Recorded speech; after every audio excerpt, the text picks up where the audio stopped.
Another person that I'm excited to introduce is Bob Horan with the Schodack school system.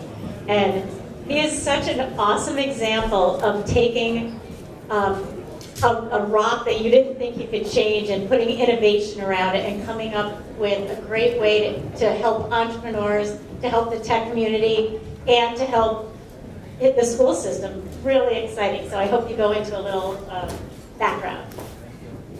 Thank you. Well, hey, I didn't say anything and you're clapping. That's awesome. All right, so I'm done now. See you later. No. But anyways, this is great. I now know how to have a faculty meeting and have engaging faculty meetings. Have food and alcoholic beverages, and I'm all set. Got everybody going good. So anyways, this is a kind of a review, a recap of what's been going on. And Jason did tell me at the beginning, he came over and says, Bob, you only have 5 minutes. I told him I thought I had 20. I will do it in 5, Jason, I promise you. This is a recap of 2 years ago. I was asked to come up 2 years ago and talk about a project we had going on at Schodack Central School District. As most of you know, the New York State populations are dropping in school districts. Our middle school went down to about 33% occupancy. Most school districts will take the easy way out, they'll sell a building. We don't take the easy way out at Schodack. We decided how we could repurpose a building and bring some businesses in to help overall the school district, the students, the community, and so forth. So we called it opening our doors to business opportunities. And I'm not going to read through all those things, but that's what happened. We just had a lot of space that was available, and we knew that we could use that space to help educate our students. One of the things that happened is they had Nano November days, and our students would go off to these Nano November days, and they would come back, and they were full of excitement. And they were talking to their teachers, like, man, there's this new thing, it's really small, it's called Nano. And I understand the teachers backed off a little bit. You've been teaching for 15, 20 years, you don't know what nanotechnology is. And they hadn't been exposed to it. So I started thinking, so how do we engage businesses, new young entrepreneurs with certain types of ideas, and educate our teachers, and also help our students? So that's what we started to do. We ended up bringing up space. That was our basement on the left. Matt LeClaire, he's over there. Here's my buildings, facilities, grounds. It was a big help. We saw this space. This is a normal school basement. It's filled with junk. Actually, I'll sell any of the stuff to any of you. It's already been up to bid. Nobody wants it. I could make a few bucks on that. And then we turn it into what's over here on the right. What you see along the bottom are some of the opportunities that happen. We have students that are working in internships, being mentored by entrepreneurs, young entrepreneurs that are coming into the business. We have teachers that are working in the same situation, learning about these new technologies. So the way the whole program worked in a nutshell was this.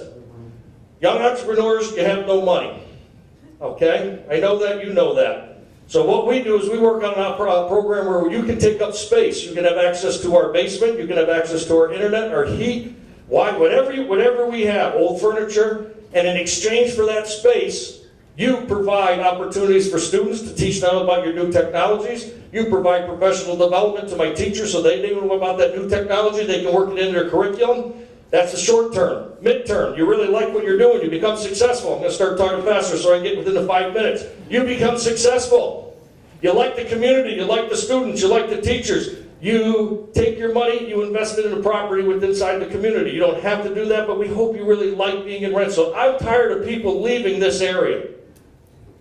I can't stand one more kid telling me, I can't wait to get out of here. Why? I was born and raised here. I'm 53 years old. I'm still here, and I'm still having fun. It's a great place to live. So one of the goals was to keep them here. So they would purchase property hopefully within the district that's vacated, and then start their business up there, hire my students, hire my parents, hire people in my community. They become even more successful. They become more successful.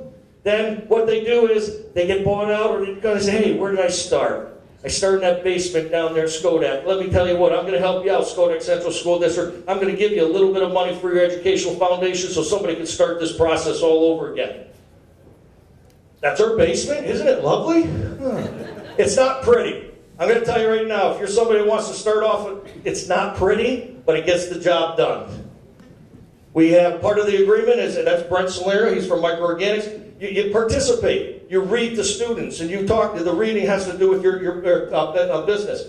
There's Patrick from Open Source. Open Source is not a new business. They've been around, but they are part of our community. They're in there. They're teaching kids about how to work with computers. We actually had started a student help desk where we have middle school and high school students working with faculty and staff about their technology needs. These are the companies that have been through us in the last few years. We have O'Malley's Kitchen. Think about it, school's kitchen shut down at 2 o'clock. So they're available from 2 o'clock until about 4 o'clock in the morning. O'Malley's Kitchen's in my middle school, gluten-free bakery. The opposite end of it is food therapy, Peak Performance. They're in my high school cafeteria. They use that kitchen all night long. Different types of open source. Open source has been wonderful to us. They have been very, very supportive in the classrooms, work with kids, work with students, taking the old computers that I'd have to throw in a dumpster and pay money for. They refurbish them, get them back up and running. Guess what? The kids get to take them home. They don't take them home. They give them out to small businesses, small entrepreneurs that don't have the money to buy it, and they give it to them for free. We have, I clicked. There we go. I'm almost done. I got to mention Smart Kids. Smart Kids is here tonight. Smart Kids has been awesome. Educational program for kids in elementary school. Solar Sal. People think we're crazy when we did this one. This is the 40-foot, you may have seen it in the news, the 40-foot wooden solar boat that's been traveling from Albany to Buffalo. Has anybody heard about it? Fully, it was built in our bus garage. We had a vacant bay. They said, we have 6 months to build it, let's do it. Completely solar powered. Everybody from kindergarten through 12th grade had an opportunity to interact. We had art students in there designing the back of it. We had journalism kids doing the journalism part of it. We had history classes. Think about the history of the Erie Canal. Boom, all the way across the thing. So, that's not my email, I hope. I could talk forever. This is an exciting subject. I just said, anybody has this idea, we've had companies come through, they don't even stay, they just go through Tone Tree. Tone Tree was awesome, they didn't take any space, they just brought their product in, they threw it on the table, kids played with it, they got feedback. Tone Tree has now been picked up by Intel, gave a $100,000 grant to move forward. So it doesn't mean you have to stay there. You've got something, you want to collect some data, you want to put it in front of kids, you want to put it in front of teachers, come visit us at Schodack. Thank you.